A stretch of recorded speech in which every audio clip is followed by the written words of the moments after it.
Welcome to Living in Beauty. It's Wednesday, March 6th, 2019, day 961 on the road, as we wrap up 2 weeks in Big Bend National Park in Texas, which is now on our top 10 most adored places in the U.S. Wow! Now we see why Big Bend is on the bucket list for international travelers. Maybe it's the time of year. Nearly perfect weather, stunning scenery, hiking, paddling, cycling, and according to some of the locals, we're seeing the best bluebonnet display in 30 years. We're so impressed with this park, we're at a loss for words. Except we don't want to go. We don't want to leave this sunny, warm spot where we can sit on the bank of the river and dangle our toes in Mexico. It's a hot topic these days, the border. But throughout the winter, these cities and small towns along the U.S.-Mexico border are mostly known as sunny and warm margarita getaways. A hidden winter paradise. I never really thought about it until recently, but I guess we're border people. Like many San Diego County youngsters, Jim and I crossed frequently into Tijuana with our families to buy inexpensive dry goods, fresh handmade tortillas, hand-tooled leather belts, hats, purses, bottles of vanilla. Mama taught us how to shop.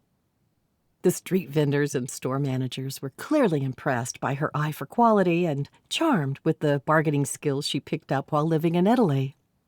The deal always ended in smiles and an enduring business relationship. Loaded up like little burros with Mama's purchases, she herded us through the hot and crowded midday market into the cool and cavernous Café La Special. Café La Special at the foot of the stairs in downtown Tijuana, as the TV announcer crooned in a velvety Hispanic baritone on Channel 6. Back in the 70s, the Mexican stations broadcasting from Tijuana provided the best television and radio reception, perhaps due to the deep canyons and solid granite Jacamba mountain range to the east. Ads for decorative tile, car mechanics, glassware, furniture, and clothing dominated the media. In fact, my favorite garments were from Mexico. I even bought my wedding dress in Tijuana for $7. But the best reward for a day trip to Mexico was the bag of assorted Mexican pastries Mama bought to keep us occupied during the hot, miserable border commute in our non-air-conditioned Plymouth Fury station wagon. Good times. Always up for a drive into Rocky Territory, we took the eastern route from San Diego in January to visit some old places that we've never seen along the U.S. border. Nothing edgy about it. It was just cold and wet, and we needed to dry out. With the SoCal drought finally broken, we pulled out in a deluge. In Tucson, we met up with Dad, my sister Deborah, who was there for the Gem and Mineral Show, and several other family members. But Tucson was cold, wet, and windy, too. This harsh winter weather west of the Rockies has sent many of our full-timing friends further south into Texas and Mexico. Bienvenidos, my friends. There's no getting around it. Both sides of the border are luring more seasonal travelers than ever to the southernmost destinations along the U.S. side of the Colorado and Rio Grande rivers, where diverse cultures relax into a mutually beneficial peace and harmony. Like Yuma, Arizona. Hey, there ain't nothing wrong with Yuma. When we were kids, it was a dusty encampment with mostly run-down temporary housing and non-conforming neighborhoods. A place to dirt bike and dune buggy and boondock in the open desert beside the Colorado River. At some point, the San Diego Padres started spring training exercises there, and the gentrification began.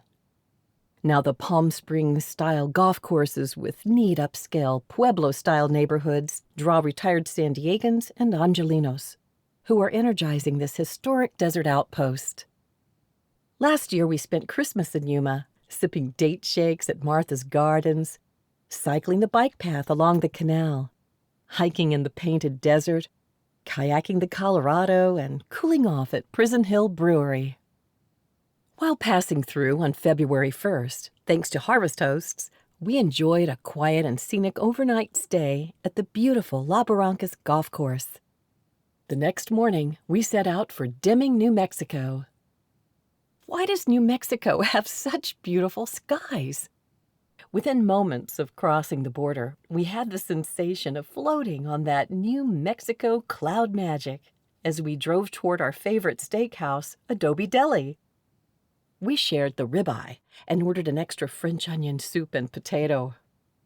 After dinner, the manager invited us to proceed into the dance hall where a fine oldies band played love songs for the Valentine's Day weekend crowd. But we didn't want to overdo it.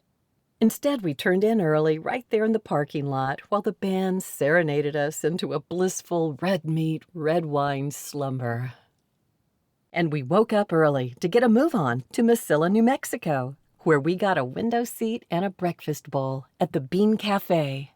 Then we took a walk through the historic town. Early that afternoon, we entered Texas and just passed through busy El Paso and drove over more falling rocks into San Ilizarios, Texas, where we pulled into our Harvest Host destination, Licon Dairy, a farm just off the ancient El Camino Real historic route. On the morrow, we'd head into the outback, so we used this opportunity to stock up on fresh produce, yard eggs, and fresh asadero cheese made right there on the premises. The friendly staff recommended a short walk past a freshly plowed field and a pecan orchard to Sophia's restaurant, where everything is made in-house with fresh local ingredients.